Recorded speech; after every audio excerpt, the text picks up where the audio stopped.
Okay, so let me give you a quick update on some very strange things that are happening right now within the royal family. And this is not just in the UK, but across Europe. Now, this comes at a time for which we have the elections in America. We have so many strange things that are happening. And for those that are asleep, that are normies, they're waking up to the fact that not everything is as it seems. Not everything that they tell you publicly is happening, because people have been coming out of the woodwork. People have been giving affidavits, testimonies, all that stuff. And so we're in an age of information, and you have to filter through it. And I've said before, you got to get right with the Lord. You have to have the Holy Spirit in you so that you can discern what's what. Now, I'm not saying that you can fully understand everything, but just be very skeptical, because if you follow the number 17, the Q stuff, like whatever it is, the people that are following conspiracy, all of that, we know that there's a big takedown happening, that their time, and also speaking from a spiritual perspective, their time is near. And so their end, their reign, all of that, it will come crashing down. And so who knows what they have gone through in the secret place? Who knows what kind of mischievous, crazy, conspiracy-like crimes that they've done? But a lot of that, it could be a facade. So let me just give you a quick update here. And so we see, and this is coming from a video that somebody else put together. So you have King Charles, who was diagnosed with cancer. Then you got Kate Middleton, who had abdominal surgery and strangely hasn't been seen since December. Then you got Sarah Ferguson, the Duchess of York, who was diagnosed with skin cancer. Then you have Prince Edward, King Charles's brother, who needed to take a short break from duty. Then you got Tom Kingston, who married into the royal family, who died suddenly at age 45. Right? And then you have King Harold of Norway hospitalized with infection on holiday in Malaysia. Okay? And then the Queen of Denmark announced a shocking abdication announcement. And then Pope Francis rushed to the hospital while a group of priests were joking on their YouTube channel, or that joking about him dying on their YouTube channel. So all of this is very, I don't want to say, we could talk about Biden. We're not going to even go there. But so many other things are happening with world leaders and all the Zelensky stuff, right? A lot of the show stuff that's happening.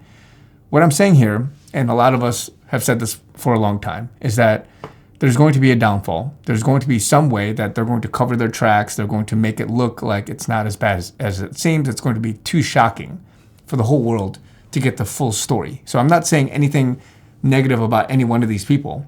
It could be that some of these guys coincidentally actually had some of these things, but other things are a cover story, because we're not seeing some of these people in public. And don't get me started, right, on the election stuff. Like, think about what's happening right now. What's happening now, it's not a normal 2016, 2012, 4-year, whatever election. Everything seems very eerie with Biden and with the Trump, and as well as nobody else really stepping in. So and I'm saying this from a normie perspective. Why is it that it's these two? Where's everybody else trying to step up and really, even from the quote unquote Democratic side, where people are trying to say Biden isn't the best that we have, we need somebody else. So why is it that there is this strange duality between the Trump and the Biden stuff? Why isn't somebody else stepping up? And why is it so eerie, the coverage with the news and all these things? It doesn't seem as quote unquote free as what we have seen 10 years ago. Right? And so all of this is happening because, for whatever reason, this massive coordinated operation, this military operation, whatever it is, it's happening and it's unfolding before our very eyes. And there's coded messages. Trump just recently dropped a ton of stuff, decodes, comms, everybody that's decoding this. There's more and more people that are jumping on this quote unquote bandwagon of whether you want to call it Q, whether you want to call it the PSYOPs, this fifth generation warfare. Something's happening.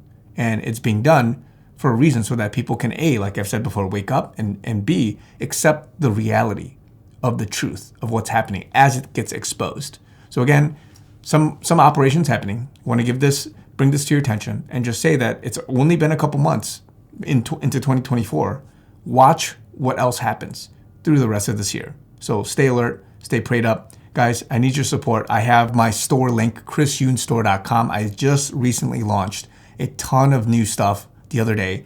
3 of the items are going down this weekend, and then everything else, it's up now, but it won't be shipped till probably the 9th. And so I really want to get this out to the right people. I'm going to start advertising it and just do a whole bunch of marketing. So if anything, if you want to support me in prayer, please pray that the material and the items go to the right people that want to use it and want to leverage it so that I can get 1-2 Life in the business up and running. So a lot of things are coming, guys. It's exciting, but please help and support me. If you want to donate as well, I have a link below in the website. You can click give in christianstore.com, and then you can sign up for the one-time or the monthly recurring. So love you guys. Talk to you guys very soon.